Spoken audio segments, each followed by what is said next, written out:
So I have a vision of sitting in my parents' house on the floor with my headphones on, and when I would mow lawns, or I would, get money for doing chores around the house, I would go down to the Christian record store and buy Christian albums. First Christian album I bought was Priority by the Imperials, and then I went right back and got One More Song for You like the next day. Yeah. And then I just started exploring, and I'd pick up albums by Leon Patillo, and then I discovered DeGarmo, and that music was as good as what I was hearing on secular radio. I mean, but it had this incredible walk of faith, telling the story of our lives in Christ, and I just became a huge fan, and literally waited until the next record came out. The next record came out. The next record came out. Very kind words. And so. I'm excited to talk to you, because not only do I feel like in the late 70s, early 80s, you guys had a hand in transforming Christian music, but then your second act might have been even more profound, my starting forefront, and we can get into that as well, and how you changed the landscape of the music industry in that regard. And so I don't know where this conversation is going to go.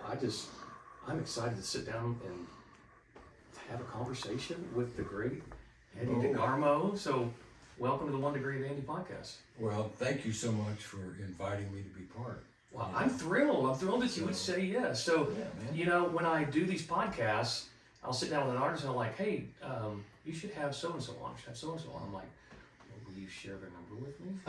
I'm like, because some people, you'll text them and you don't get an answer back. And you answered me. I was just thrilled that one of my musical heroes would text me back and say, sure, I'd love to be a part of this. In my vintage age, I have plenty of time. No, I'm honored to be part. Thank you for inviting me. And your comment about wearing the headphones and listening to some of our early music, and I appreciate that. And my background was in mainstream music. I signed my first record contract when I was 15. Oh, wow. I didn't know the Lord at the time. Yeah. And Dana Key was in my band, and what's really funny is neither one of us sang. We were in a 10-piece soul band, and we had 3 lead singers. Wow. And so when we gave our lives to Christ, it was right before we graduated high school. And how did that happen? How did you meet Christ? Well, a little bit of a detailed story. My older brother, it was during the Vietnam War, he came home from the Army, and he was a very different kind of guy. But not in the way that one would think necessarily. I come from just like a normal middle class background, grew up in Southern Baptist Church, and all of that.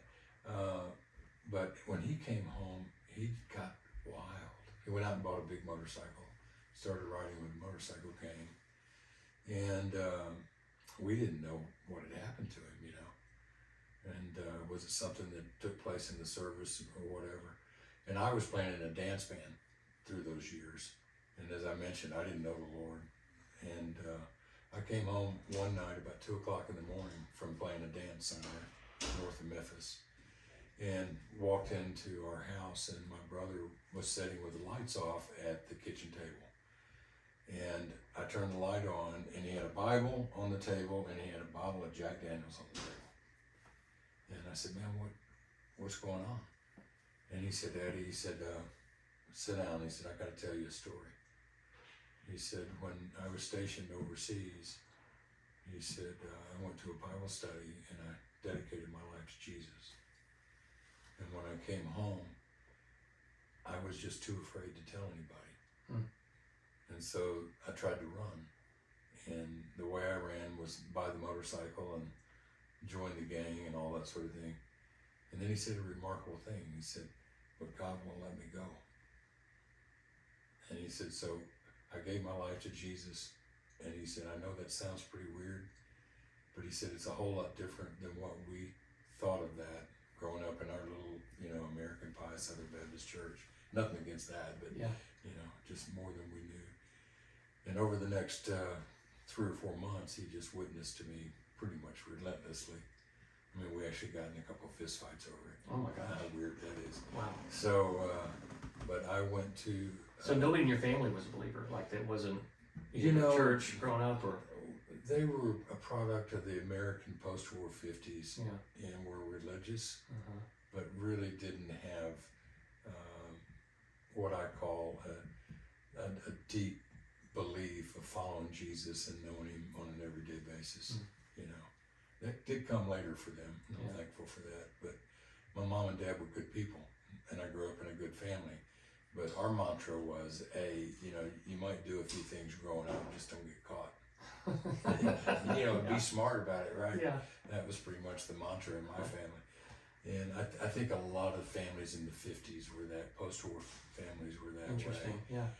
So that, I became a believer at a Dallas home David Wilkerson crusade. Oh, wow. On March 8th, 1972. And I went back to school the very next day and saw my friend Dana Key. We were seniors just a month from graduating. And told him, I said, Dana, I got to talk to you, man. I found Jesus. And he said, well, Eddie, I didn't know he was missing. And I said, I'm being serious. And I said, let's skip school and I'll tell you about it. So I didn't know you weren't supposed to do that. So we skipped school. And I, you know, told him my story, and he became a believer that day. Wow. He prayed to receive Christ. And so we were off on our journey, and it took a while to find the road, you know. Yeah. But, And where was it that you were going to high school? Where'd you grow up? Memphis, Tennessee. Oh, I grew up in the shadow of Graceland. You've got the Sun Studio house. Yeah, there you go. My family moved to Memphis from Detroit. I was born in Detroit. We moved there in 1959. And we moved almost across the street from Graceland. It was just, there was a woods and over the hill, and you could be in Elvis's front yard. Wow. So I grew up seeing him ride his horses and his motorcycles and stand at his gate. And I really wasn't a fan necessarily of Elvis's music. He was a little before my time. You know, my big brothers were. I became quite a fan of his later when I figured out how revolutionary he was when he came on the scene. But I was more into the, you know, the British invasion bands in the 60s. I was going to ask who your influences were during that time. Who were you listening to? Well, I mean, like most kids in my age group, I was born in the early 50s, so I was a huge fan of the Beatles and the Rolling Stones and the Kinks, and you know, Three Dog Night and the Beach Boys and Led Zeppelin and the Grand Funk Railroad and those kind of bands. And I also liked soul music a lot. I liked Otis Redding and Wilson Pickett and Sam and Dave. Yeah. And the Motown sound from Detroit. You know, soul music from Memphis was from a studio called Stax, and Motown, of course, was Motor City in Detroit. Yeah. But those songs that I thought were very heartfelt, and the vocalist, I mean, my gosh, Otis Redding, who can sing like that? And the man died when he was 26. Of course, he sounded like he was 65, you know. So I grew up in that environment, playing that kind of music in Memphis and melting it with rock and roll and the British bands. And then were you just always playing through high school? Was that something, you know, you kind of grew up as a guitar player, you took to it at an early age? Like, my mother played piano in our church in Michigan, and started me playing piano when I was 3. And probably like most 3-year-olds, I hated it. Right? Yeah, same. I was the same thing. I started at 4. Yeah, I wanted to be outside playing football or baseball or whatever. And so she had me playing piano early on in life. And she farmed me out. I call her a piano witch, but she farmed me out to a piano teacher. Yeah. And she was a smart lady because she did something I think that had a huge impact on my life, because I hated piano, I hated playing. She went out and she said, what kind of songs do you like? And I said, the Beatles. And so she went out and bought me a Beatles songbook. She said, well, let's learn these. Yeah. And I'm telling you, that changed everything. Wow. I kind of did the same thing. My parents started me at like 4 years old, and I hated doing scales and classical stuff, and I wanted to play what I heard on the radio. And so my piano teacher did the same thing. Went out and bought popular music that was on the sheet music, and you know, let's keep you interested. And I went on to play for 12 years. The really funny thing about that story with the songbook is I still have it. Oh, no way. And what's pretty sick is that I practiced signing my autograph all through it. I was like 8, Yeah. or 9. And so You got to prepare sometime. anyway, music was a big part of my life. And people ask me all the time, well, how did you start playing in bands? That's a pretty funny story. Yeah. Because I say, well, it happened in the West Memphis dog track.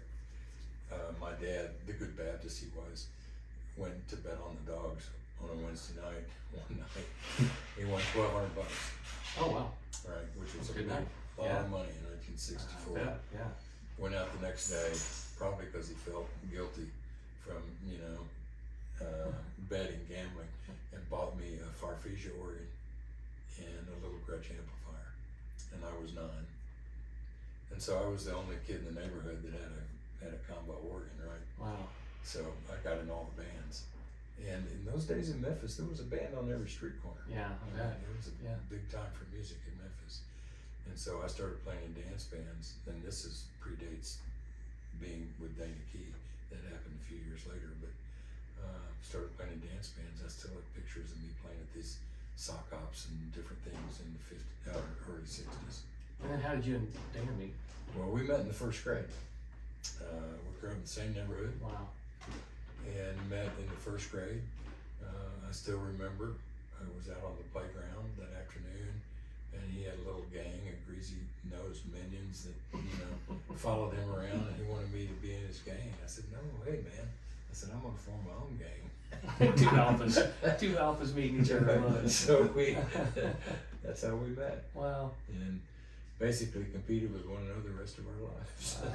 Wow. And then, so tell me about the band that you were together in after high school, like, when you started really being able to make a living at this. Well, when we gave our lives to Christ, we were in a mainstream rock band that had signed a major record deal with a label called London Records, and had the Rolling Stones and ZZ Top at that time. Wow. We had recorded a couple singles for them, and we're working on an album. And after I told Dana I found Jesus that morning, I thought that it would work pretty much the same way at band practice that night. So we went to practice, and I said, hey guys, I gotta tell you, I've had a change in my life. I gave my life to Jesus. And they were like, oh man, that's awesome. Yeah, let's play this song by Santana. You know what I mean? Anything to not talk about that. Yeah. So we stayed in that band for the next 3 months, just kind of winding things down. And it soon became apparent it was a alma mater for us. So we left while we were still under contract. And we were kids, and our parents had to sign, for us. Yeah. We were 17. And Christian music for us was genuinely just about writing songs about our faith. We had no idea there was a Christian music industry. The only kind of Christian music that we were familiar with is old hymns from church and the Southern gospel bands around town. And this was 1972. Yeah. Long time ago. Yeah. So it was really, Christian music was just in its infancy. it was in its infancy. We didn't know anything about Christian music labels or even the possibilities of doing music, professionally was beyond. Southern gospel was about it. Yeah. A little bit of black gospel. Yeah, as well. Southern gospel in Memphis was a big deal. They had the gospel quartet convention there in Memphis at that time. And my dad was a fan of that, and he used to drag me down there when I was a kid, and I just remember those guys had really shiny suits, and they could sing crazy high notes. Yeah. Right. So it was a definite subculture too. Once you get inside that world, it was really interesting. It was. Yeah. So we just started writing songs about our faith. Dana and I did, and we would play. We tried playing in clubs, the same clubs I tried playing in the dance bands, and figured out that didn't work too good. People would throw things when you talk about Jesus. So then we had this really inventive idea. We decided we'd try playing at churches, and we got more things thrown at us. Like that. Because there weren't a lot of drums and amplifiers in churches at that time. No. In fact, churches weren't receptive to that kind of music. The day that I gave my life to Jesus was the first time I'd ever seen a guitar played in church. Okay. And it was a fellow named Dallas Holmes. Yeah. I think we have an ice machine. I think it's one of the dogs. Yeah, sorry about that. We're all good. Yeah, we'll give a little pause there and then you can keep going. Dallas Holm, man. He was a big influence in my life for sure. Well, Dallas Holm was the guy that counseled me the day that I got saved at a David Wilkerson crusade in 1972. And I asked Dallas that day, and I didn't know who he was. I didn't know him from Adam. I just thought it was really cool somebody was playing guitar in a church. I'd never seen anybody do that before. It was always a pipe, an organ, or a piano. And I said to him, Dallas, am I going to have to quit my band? And he looked back and he paused for a second and he said, I don't know that answer, but you have to be willing to. It was really a great answer. Yeah, that's right. You know, in other words, you got to lay it all on the table. Uh-huh. You know, when you give your life to Jesus, you don't hold back anything. Yeah, that's good. And so, yeah, that's. Do you still keep in touch with Dallas? A little bit, occasionally. Mm-hmm. Did he remember that later on when you guys started having some success? Probably not. We talked about it. Yeah. But I don't know that he probably had so many of those conversations and prayer moments with people, and you know that. I mean, you've talked to so many people after concerts, and there'd be no way you would remember everyone. You know, he was doing crusades with Wilkerson, which was pretty popular at that moment in time, and so I don't think he actually remembered being in Memphis, right? Yeah. But we've talked about that several times through the years. Did DeGarmo and Key always had such a great ring to it. Did you ever fight over whose name was going first? We did. We talked about earlier. You know, we did. Two aggressive people. We tried Key and DeGarmo, and it didn't roll quite the same way. It didn't feel right, does it? And Pat Boone, you know, we signed to his label. Him and Mike Herb had a label called Lamb and Lion. Yeah, I remember that. That signed us in 1977. And Pat wanted us to call our band Memphis. Interesting. It's probably a really good idea. Yeah? Yeah, probably was. You know, but it was when Chicago and Boston and there were a couple others that were around and felt real trendy. You know, so we didn't do it. So. Yeah. And so they sign you and your first record comes out, is it 78, 79? January 78. Okay. Yeah. We recorded it in fall of 77. Yeah. That's one of the first records I bought. So the first record I bought of yours was Say Goodbye to Hollywood. Or Stella This Ain't Hollywood. What was Stella This Ain't Hollywood. Right? That was our third album, actually. Right. Oh, was it really? Okay, so what was the name of the first one? This Time Through. Okay. And second one was Straight On. Straight On. I had that one. And then we made This Ain't Hollywood, and then we did one called Live, Absolutely Live. Yeah. I think I had that one, and I had every one of them past that. And of course, then it went to cassettes, and then it went to CDs. But I still have a lot of those albums at home. It was funny when we did the live album. The art director ghosted in the background on the album cover, just live, over and over. The word live. Yeah. And of course, our critics said it was evil because it's live backwards. It's evil. And there was a lot of that back then, wasn't there? Oh, we got thrown out of some of the best places. Oh my gosh, I bet you did. Yeah. You know, that's one of the things I remember really loving about your music too. Was it was on the edge, and my parents didn't like it, but they didn't keep me from listening to it. Well, and I mean, it was so interesting to me because you were talking about real life issues, not just what I was hearing about in church. I got a pretty thick skin about the criticism in those days, but I look back on it now, and I don't think all that was bad. I don't think all that was wrong. I wish that the church of today would be more discriminate about things that come into it. Sure. Different fads and different, you know. Well, the pendulum lifestyles. swing definitely now is on the other end of it. Yeah, for sure. And but yeah, in those days, it wasn't uncommon for us to get thrown out of places or asked to leave or quit. Yeah. Well, you bring up David Wilkerson, you know, so famously seeing demons coming out of the speakers with Mylon. He wrote books about me. Yeah. Are you serious? And he's the one that led me to the Lord. That's what's really funny. Yeah, that's crazy. Yeah, he mentioned me in a couple of his books. Huh. So as being a propaganda artist. Wow. So. Wow. I mean, so like that's really interesting. What did you? So how did you deal with that? I mean, you said you had thick skin, but I mean, come on. I mean, it does affect you because you feel like you've heard the call of the Lord to go do what you're going to do. He's given you these songs, and now you're getting criticized by the same people you want to do ministry with, or you have done ministry with, or you want to, you want to walk arm in arm. I mean, that's what we want to do, really, in the kingdom of God, right? We want to some do of this it, together. Some of it hurt for sure, but I never really thought about dealing with the powers that be at the time. I probably could have done better had I thought about it more, because the kids, our peer group and the younger kids that were listening to our music, they all loved it, and so they drove hundreds of miles sometimes to see us play, and that sort of thing.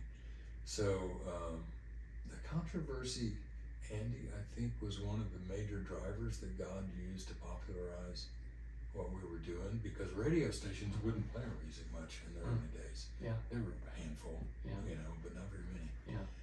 And that came later. But in the early days, it was word of mouth, man, or it was a newspaper story about, the devil on the altar type thing. It was one or the other.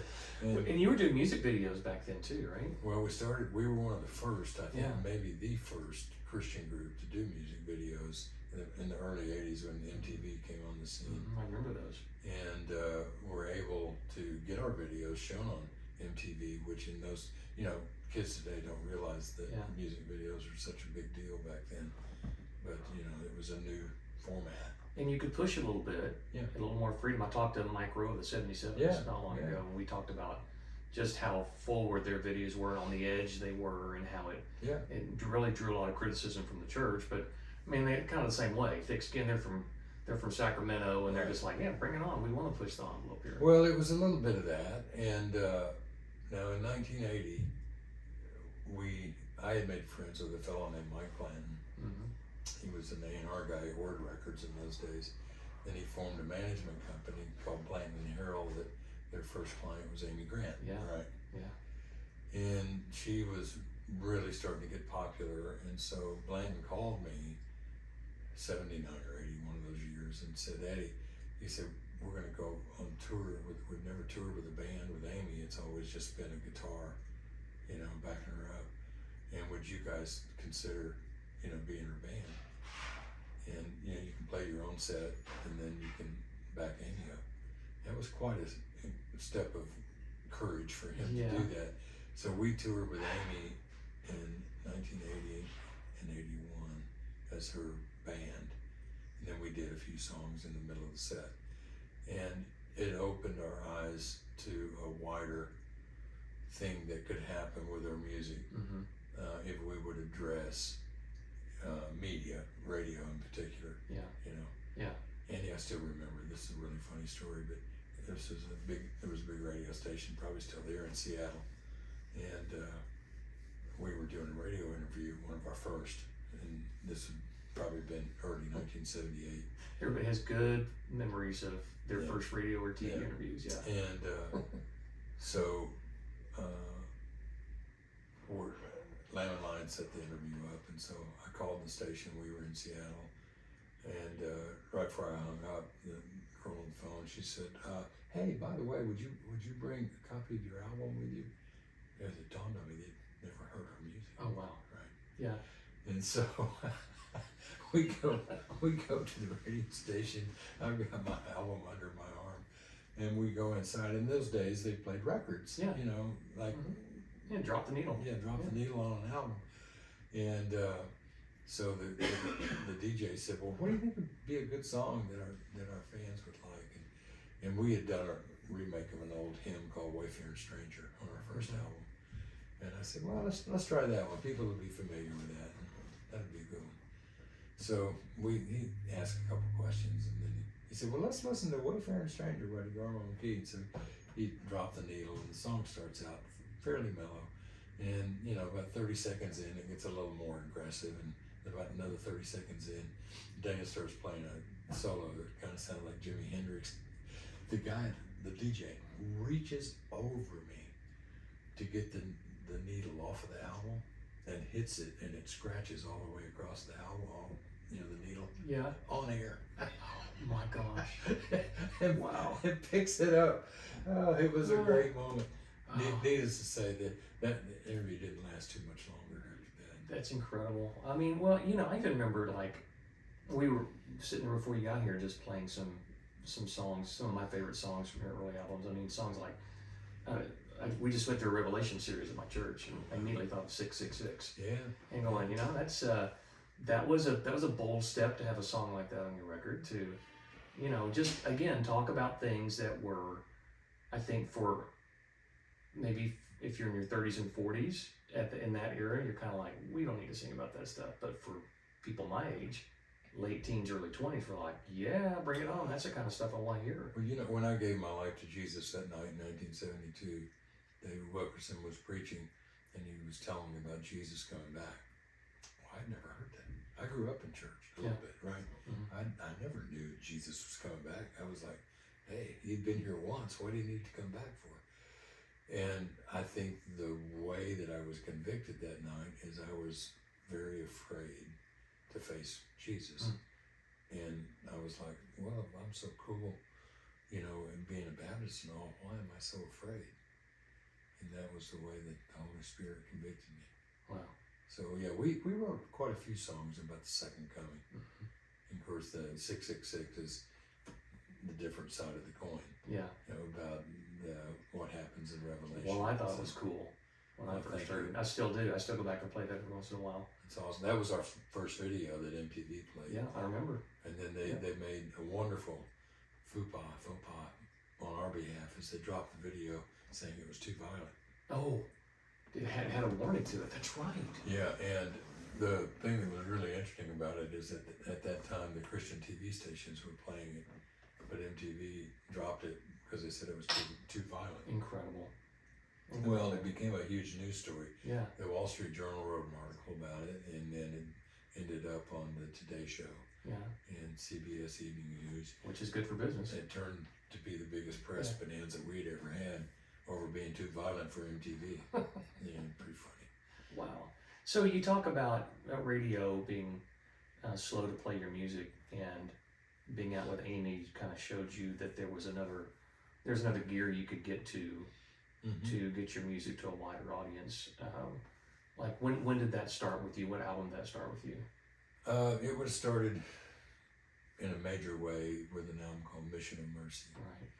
And we had a big song on that record, #1 song, and pretty much all the formats called Let the Whole World Sing. Yeah. And that was the song really that broke us to a huge demographic, much wider audience. And we started, you know, selling a lot more albums and stuff. And our critics were very ready to pounce on that we had sold out. And I've never hidden from the fact that it was a compromise. Yeah. You know, I said, yeah, I mean, sold out's maybe a little extreme to use that language, but was it a compromise to address the radio audience? Absolutely. As a fan, though, I never felt that. I you know, to me, because I was hearing where music was going with the albums I was buying, and it was good. As long as it was good, I was going to listen to it. Didn't bother me that you went a little bit different direction. Well, keyboards were real in those days. That's true. Synthesizers and all that stuff, and I was, you know, deep into all that programming and all that sort of thing when we did that album. And a fellow Oklahoman, you would know this name, a fellow named Bob Farrell. Oh yeah. From Farrell and Farrell. It was the first TMK song that we'd ever had a co-writer on, was Let the Whole World Sing. And he helped us craft that song to an audience, you know, a wider audience. So I was gonna guess your biggest hit was Destined to Win. Probably was. Was it? Probably was. Yeah. You know, or even on the rock side, Rock Solid. Oh yeah. And some of those songs, probably Destined to Win on the Christian radio side. But even today, when I look at the streams and the videos and all that sort of thing, that one's still pretty high. But Rock Solid and Boycott Hell and a couple of those other rock songs that Oh, crept man, up there bring back too. so many memories. Yeah, man. That's good stuff. Well, when was it time to part ways? Like, when did you feel like that it was time to move on and do some other things? Well, you'll remember some of this because I think we were at the same company where you guys came a little after us. We were at Benson. Benson. Yeah. And we were at Benson all through the 80s. I didn't realize that. We were at Benson all through the 80s. Okay. And you came about 1990, I think, somewhere right. thereabouts. Yep. And we were there 85, 86, 87. And those were tough years for the Benson Company. Which, for the fans that don't know, Benson was one of the major players in Christian music for like 100 years. Oh yeah. You know. Yeah, I remember having Steve Green on earlier, and he talked about the Archers' first contract was with Benson. And I'm like, wow, I knew Benson went way back with gospel music. Oh, they go way back. But I didn't realize how far back they went with contemporary. It was like 1898 or something, back to the songbook era. Yeah. But and of course, in today's world, the Provident more or less is built on the ashes of Benson. Right. Right. We turned the lights off at Benson. Yeah. We finished our contract. I think it was us and New Song were the last two artists on the label, and we saw the last guys that we started out with walk out the door. Well, we had an interesting thing happen at Benson, and it was God's timing because I wasn't smart enough to pull this one off. But Carmen had left Benson and gone to Word, and Sandy Patty had left Benson and gone to Word. You know who else left? Stephen Curtis Chapman. Oh yeah, that's right. And he was a staff writer. And we at that time were their largest selling artist that was left, and our contract had expired in 1986. And the president of Benson came to see us play in Birmingham, Alabama, and he drove down this custom van, and we were going home to Memphis that night, and he offered me and Dana and our manager a ride back to Memphis. Why don't you guys, I'll take you to Memphis. It's only like 3.5 hours and we can talk. So I was sitting up front, and our manager Dan was in the back with his head stuck in between us. It was pretty funny. And Bill, the president at the time, he said, I know Benson's on the ropes right now. We've lost Sandy, we've lost Carmen, and you guys are out of contract. He said, what's it going to take for us to be able to re-sign you? And I said, if you would just give us all our albums and all of our songs back, we can figure this out. I know the answer to that. So we did, and they did. Oh, really? Yeah, they did. Wow, that's huge. huge. I'm one of the only artists that I know of that ever achieved that. Oh my gosh. And it was really more about the timing of where they were as a company. They were on the ropes, and they figured if they lost us, it was going to be really tough for them. And so they returned all of our records and all of our songs to us. And we had to form a holding company to do something with them. So we formed a label called Forefront. Well, I want to get to that in a minute. And that was originally to house all the DeGarmo and key masters and copyrights. Yeah. And then we did international deals because Benson had our U.S. domestic rights, but they didn't have our international rights. So we did all of our rights around the world, and that was how we funded our little indie label. Wow. Well, so Forefront becomes pretty huge in the next few years, but I still want to know, what was the impetus for you and Dana stopping touring and going your separate ways? Because I know Dana became a pastor, and it was me actually. Yeah. I started that. It was early 90s, about 92, 93. Again, we had finished our recording commitment to Benson, and there was a fellow that ran it in those days. You'll remember this name, Wes Farrell. Yeah, was his name. Oh yeah. And Wes wanted to re-sign us, and I had gotten pretty involved in Forefront. Dana was an original partner in Forefront, but he only stayed in for about a year. He just didn't really dig the record business that much. Yeah. So we bought his stock out early on, and I had gotten more and more involved in just creating the products and the videos and all that sort of thing for the label, and felt like that I was really being divided with my time, because what my week would look like, Andy, is, you know, we would tour on Thursday, Friday, and Saturday. I'd get home Sunday, then I was still living in Memphis. I would drive to Nashville and work at Forefront Monday through Thursday, and then go back out on the road. And it wasn't fair to my wife and family, and not me either. And I did that for about a year. And so I went to Dana in 1992, and I said, you know, man, we're out of our contract. We finished our commitment. I think it's time for me to hang it up. And the cool thing about that was that we were still pretty relatively popular in the marketplace. You know, our albums were still doing pretty well, and our tours were still doing pretty well. And I just never wanted to be the old boxer, you know, that, you know, kind of wrote it all the way down. Well, you want to have the decision. Yeah. You want to make the decision to go instead of someone pushing you out, or, you know, saying we don't want you anymore. Fortunately. Yeah. So Wes Farrell wanted to re-sign us and do some more records with us, but I was the one that went to Dana and said, I think it's time for me to step away. And then I stepped away in 1992. Now it took, you'll relate to this too, it took us 2 years to get out of all of our commitments, concerts and different things we were doing. I told For Him I wanted out in 99, and it took until 2006. Well, there you go. Yeah, for that whole thing to play out. Yeah. It takes a while, especially when you've been blessed to, you know, have so many things that you're doing and involved with, and so I stepped away. We played our last concert in summer of '94 at a festival called Kingdom Bound. Yep. And didn't play again together as a group until early 2004, 5, something like that. ASCAP was giving us a Lifetime Achievement Award and asked if we could reform the band and play at the party.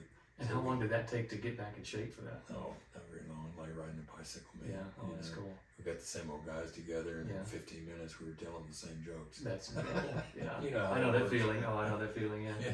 And we were talking earlier about, you know, I actually got to see you live for the first time, which is incredible that we were on the same label, which I totally didn't remember, and just grew up listening to you. I'm sure I had plenty of chances to go see, and it just never happened. I got to see you guys play on a cruise that we were on as well. I remember I sat way up. I got in late, and I sat way up in the top balcony of whatever that room was on the ship, and I just thought, I think you guys only played for like 45 minutes. I'm like, this needs to be a 2-hour show, because you're just now scratching the surface of everything I love about DeGarmo and King. It was fun to do. I remember that. That would have been somewhere around 2007, 8, somewhere thereabouts. But after we played that ASCAP awards dinner, you know, Dana's like, man, this is really fun. Why don't we do this maybe some more? And I was really involved in the business side at the time, and I said, you know, I might could do it once every year or 18 months or something like that. So that's what we would do. About every 18 months we would get together, and we did that cruise. Yeah. We did the Cornerstone Music Festival one summer.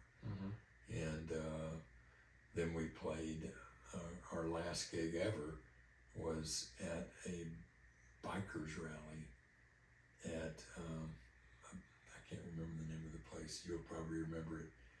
It's some sort of big camp in the Smokies. Yeah. But it was us and Oliver North. Wow. How weird is that one? So, wouldn't have guessed that. There was 1,000 bikers, and we played, and I talked to Dana that night.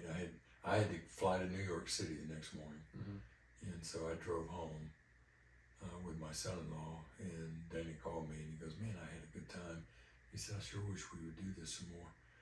And then he asked me that night, kind of an interesting question. He said, you know, he said, I saw we're on the Hall of Fame ballot again, and Johnny Cash is on it this year. Wouldn't it be cool if we got to do that with him, because he's a native Memphian, right? So that year we were voted into the Hall of Fame. Oh, wow. So that was, congratulations. That was the last time I talked to Dana. He passed away a week after that. Oh my gosh. So he was, I remember getting the news of that, and so was he sick at the time when you were? No, he died of what's known as a pulmonary embolism. Oh yeah. blood clot in the lower leg Uh-huh. that travels up and somehow gets lodged in your lungs and your heart. Mm. Sudden. Died suddenly. And now he had one of those clots in the past, and so was aware of that. But that's how he died. But no, he wasn't in bad health. I mean, you wouldn't know it by looking at him. Yeah. You know. And he was pastoring in Memphis at He the was time? pastoring in Memphis. Yeah. Really. Our buddy Clay Cross was Man. worked with him for a long time. Yeah. Had a really strong, solid church in Memphis that I went and spoke at and played at several times over the years, called the Love of Christ TLC Church, and he was doing well, but died suddenly in June of 2010. And that story, it's even got a little bit of what I would call a normal Dana Key twist in it. And the family had planned to have a memorial service at their church, but before the memorial service, they were going to do a graveside service that morning with just immediate family. And of course, his mom and dad always thought of me as family, and so they called me and Susan and asked us if we would come to the graveside service. And I don't know if you ever experienced Memphis in June, but it's It's pretty hot. Pretty hot And sticky. 98% humidity. So it's like 10 o'clock. Well, Dana's brother-in-law comes up to me. We're all standing out there by the gravesite, He goes, "Eddie, we got a problem." And I said, "What?"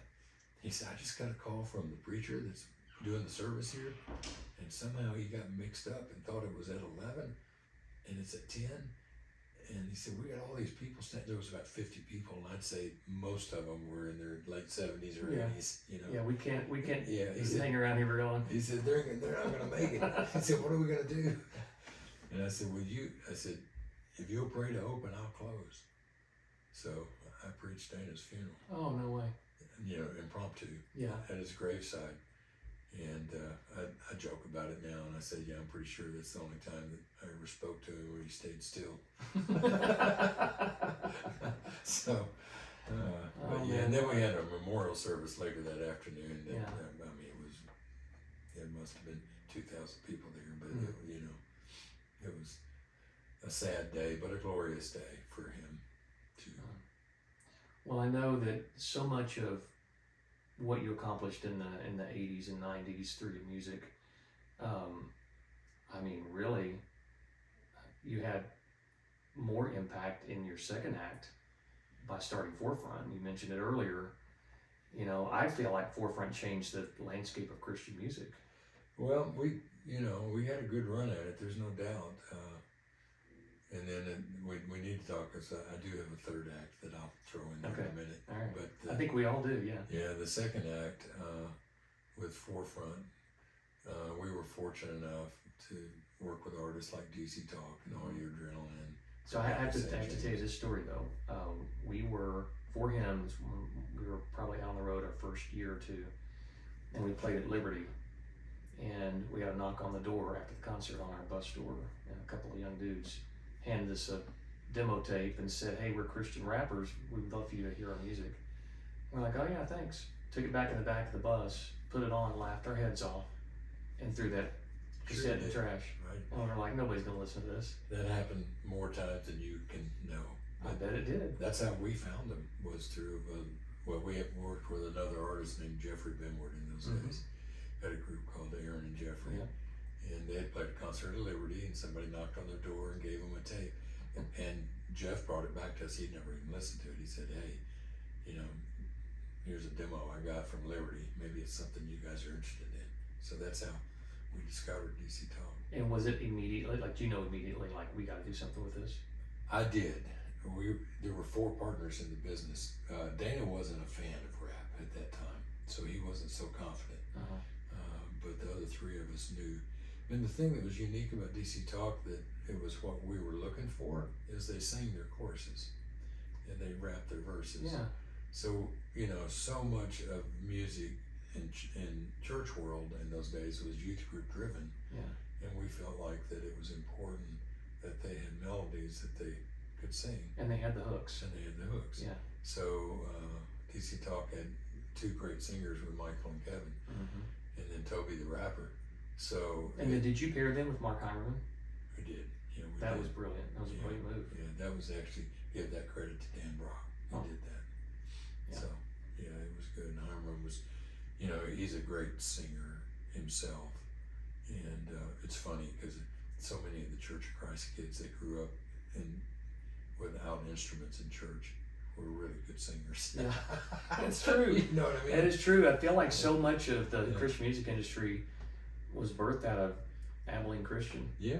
That's right. Chris Christian and Mike Blanton came from so many. Brown Bannister. Brown Bannister, yes, I was trying to think of. Yeah. I saw Brown last week. Mm-hmm. Yeah. We had dinner together last week. Yeah, what a legend. So so with DC Talk, and then with Skillet and Big Tent Revival from Memphis, and Jeff Moore in the Distance. We sold Forefront. Dan and I were the only partners left in 1996 to a big major company called EMI, and it was really, I've taken a lot of slugs through the years and arrows about selling Forefront because you buddied up to the man, Eddie, but it was a little different than that. Jars of Clay had a huge hit with Flood, and our artist wanted that access to mainstream media the same way. Yeah. And we felt like as a Christian label we couldn't provide it the same way. And so we wanted to team up with a major. So we sold Forefront and did a deal with Virgin Records to take DC Talk and a couple other of our artists at the time. And that's how I went to work for a mainstream company. Yeah. Those were, again, just trailblazing days for you guys. I mean, when you think there's nothing else left to home and no other roads to travel in an industry that's been around for 20, 30 years, you guys really did take advantage of and have the foresight with Forefront to, very prophetic name there, to see what was on the horizon, what kids were going to want to listen to, and what was coming down the pike. Well, I stayed with Forefront for 3 years after we sold it, and at the time that we sold that business, it was the largest independent Christian record label in the world. I don't doubt it. And I had formed a music publishing business, a very boutique business called Mo, M-E-A-U-X, Mo Music. Mm-hmm. You'll see their name on a lot of the CCLI stuff these days, but I had signed some really strong producer-writers, a guy named Ted T. and Pete Stewart and some other guys. And Bill Hearn from, at the time, EMI CMG, later Capitol Christian Music, came to me and he said, Eddie, would you come back and run our publishing business? And this was in 2002. And I said, well, Bill, I got my own publishing company. And he said, that's fine, just keep it. He said, if you'll let us administer that for you, he said, just keep it and run it. So I went to work as president of EMI Christian Music Publishing, and he said something I'll never will forget. He said, we've got this genre of music that we're kind of excited about. We don't know much about it, but some people call it modern worship music. And we got this band called Delirious. And he said, we think there might be something here. He said, so you could have some fun with some of that stuff. And I said, well, Bill, I don't know anything about worship music much. He goes, oh, you'll do fine. So over the next 15 years, I was able to work with Chris Tomlin and Matt Redman and incredible, and Matt Marr and Leland and oh my gosh, Stuart Townend and Keith Getty and Christ Alone, and just a plethora, and saw that genre of worship music just explode globally. Yeah. And Andy, a pastor, came to me, I don't know, it's been 5 years ago now, and he said, Eddie, I know you did a lot of things in music, back to D&K and Forefront and all that, but he said, I really think what you've been able to do with worship music is by far your greatest impact, because he said for the first time in 300 years, churches can sing the same songs. That's incredible. I never really thought about it like that you know, we read the same scriptures, and we never all heard. We could hear the same sermons, you know, once the internet came around, but to all sing the same songs at the same time, that is pretty remarkable. So through those years of DMI and later Capital Christian Music, I'd traveled all over the world, Andy, and I'd go to deserts and jungles and tops of mountains and lowest valleys, and everywhere I would go, I would hear these same songs. Incredible. You know, and the internet is, with all of its flaws, it was the thing that made that music travel around the world so quickly. Wow. You know. Wow. Talk about you know, when you think there is no mountain left to climb or nothing else to mine from a certain industry, it's just, that's where you just look at God and go, but if God's endless, then there's going to be one more thing. There's going to be one more thing after that. You just keep doing what you love to do, and, you know, putting your skill set to work, and that's amazing. I love that. Yeah, I stayed there. It was close to 15 years, and worked with some of the most incredible songwriters that you can fathom. Yeah. You know. Yeah. What do you got going on these days? Well, not anything on that level, but a couple of cool things. You know. Going to be a great grandfather next year. Wow! That's Congratulations. Cool. So our oldest granddaughter and her husband are going to have their first baby next year. So that's awesome. So excited about that. There's a motion picture coming out next year where I'm not in it myself, but somebody playing me is in it. It's pretty funny, and it's a major motion picture. It'll be in all the theaters. It's called Unsung Hero, and it's more or less the story of the Smallbone family, if you're familiar with them at all. Of course. And, you know, going broke in Australia and coming to America, and what started with Rebecca, their daughter. Yeah. We called her Rebecca St. James, but Rebecca Smallbone. Right. And of course now continued with For King and Country. Right. Right. And it's their whole story, and it's very moving. Wow. And so you signed Rebecca. She was on Forefront. I did. Yeah. Man, what a story. I ran across her not long ago. I was singing at First Baptist Dallas. Yeah. And so was Billy Gaines, and so was Rebecca, all in different venues in the same church. Yep. I'm like, this is pretty cool. So she still got sound a little bit. Yeah. You know, she's got 3 little ones now, and she's, you know, being a good mom. She'll always be a good sister to so many of us. Yeah, and of course her brothers with For King and Country are, you know, they're not knocking home runs, but and I still work with them. I consult them on their business deals and different stuff like that. So did you have a say in who plays you? They did run it past me. Yeah. And it's pretty funny. I mean, when you'll see it next. It comes out in theaters next April or something. Yeah. And this guy, he's got. Of course, I had all the hair back in the day, you know, and he's got long hair. Of course, he buttons his shirt down to his navel, and I didn't do that. You know? Wears gold chains, and I didn't do that. Yeah. But they Hollywooded it up a little bit. Yeah, which is what they do. It's a pretty cool story, actually. That's pretty amazing.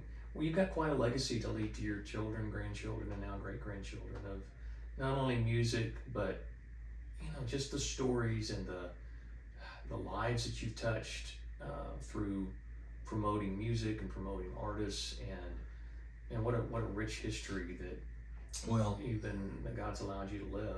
It's incredible. No doubt God has allowed me to do those things, but the greatest thing that He's allowed me to do is be a part of building His kingdom. That's the greatest thing, and it's also the hardest thing. And I just, you know, pray that I've been the good and faithful servant through all those things. The business has been one that's been exciting, but, you know, I would tell artists all the time, Andy, I said, you know, when you get to heaven, man, Jesus is not going to ask for your autograph. That's right. It's not going to happen. That's right. So you got to have something else. You got to have something else to fall back on. That's good. And so I pray that I've been faithful in the small things to build the kingdom of God, because that's what we're called to do. You know, we're not really called to do big things as much as we're called to do small things. Interesting.